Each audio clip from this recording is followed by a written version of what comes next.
বছর 2.5 বছর আমার বোনের অনেক ত্যাগ, পরিশ্রম, ওভারটাইম, অনেক লুকানো কষ্ট, সব কিছুর ফলাফল এগুলো দেখতে পাচ্ছেন। হ্যাঁ, ঠিকই শুনেছেন, এগুলো আমার বোন লন্ডন থেকে নিয়ে এসেছে। এগুলো শুধু আমার গিফটগুলো এখানে আছে, আর যাদের যাদের গিফট তাদের কাছেই আছে।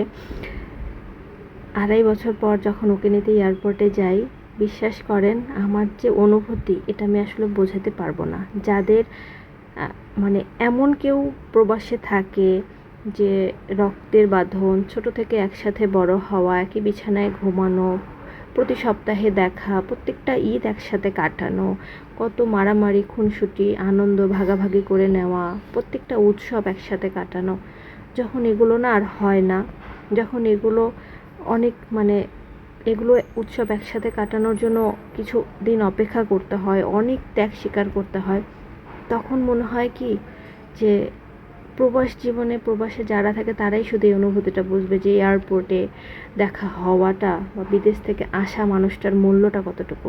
এই যে উপহারগুলো দেখছেন না, এগুলো তার প্রত্যেকটা উপহারের পিছনেই আছে একটা তার পরিশ্রমের গল্প, তার ত্যাগ, আমাদেরকে না দেখা, আমাদেরকে না স্পর্শ করা, দেশ থেকে এত দূরে থাকা, কতগুলো ওভারটাইম করা। এই জিনিসগুলো কিনতে যে কতবার মার্কেটে গেছে, কতবার যে ভাবছে যে এটা আমার আপুর ভালো লাগবে, এটা আমার ভাইয়ার ভালো লাগবে। এখানে এমন কোনো হেন জিনিসটা মিসিং নাই যেটা ও আনেনি। Setting spray, body spray, handbag, perfume, জুতা, হিজাব, makeup, skin care, body spray, তারপরে হচ্ছে নাইট স্কিন কেয়ার, সব কিছু, এমন কিছু বাদ নাই। চকলেট, আইলাইনার, লিপ লাইনার, কত শেডের যে লিপস্টিক, হ্যান্ড ব্লেন্ডার, কত রকমের যে চকলেট, ড্রাই ম্যাঙ্গো, কোনো জিনিস বাদ রাখিনি যে এই জিনিসটা নিয়ে নিয়ে আসেনি। ওর চোখের সামনে যা পড়ছে, যেটা মনে হয়েছে যে আমার বোন, মা, বাবা ব্যবহার করবে, তাদের উপকারে আসবে, সেই জিনিসটাই সে নিয়ে আসছে। আর যখন ওকে আমি দেখি এয়ারপোর্টে, বিশ্বাস করেন আমার ভিতরটা দুমড়ে মুচড়ে যাচ্ছিল।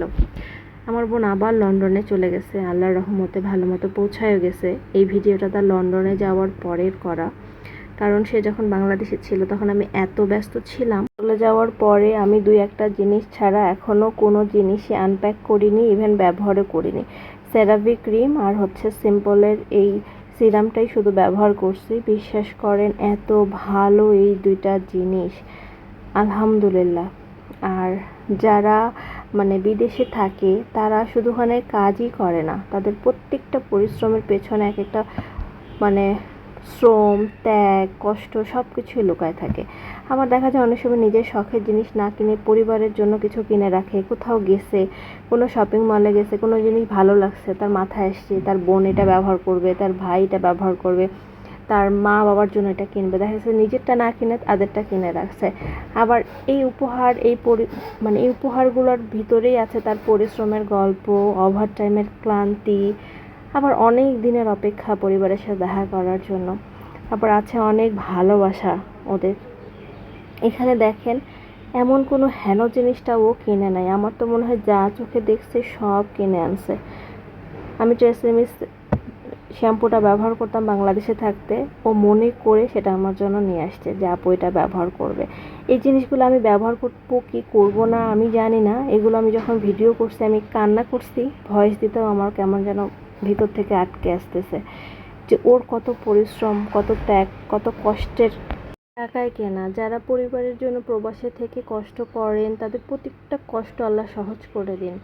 আল্লাহর কাছে শুধু আমার এটাই দোয়া, আল্লাহ তাদের হালাল রিজিকে বরকত দিন, তাদের সুস্থতা দান করুন। প্রত্যেকটা প্রবাসীকে পরিবারের সাথে তাড়াতাড়ি খুব মিলাই দিন। এই অপেক্ষার শেষটা যেন খুবই সুন্দর হয়, কারণ পৃথিবীতে সবচেয়ে সুন্দর অনুভূতিগুলোর মধ্যে একটা অনুভূতি হচ্ছে প্রিয় মানুষগুলোকে কাছে পাওয়া।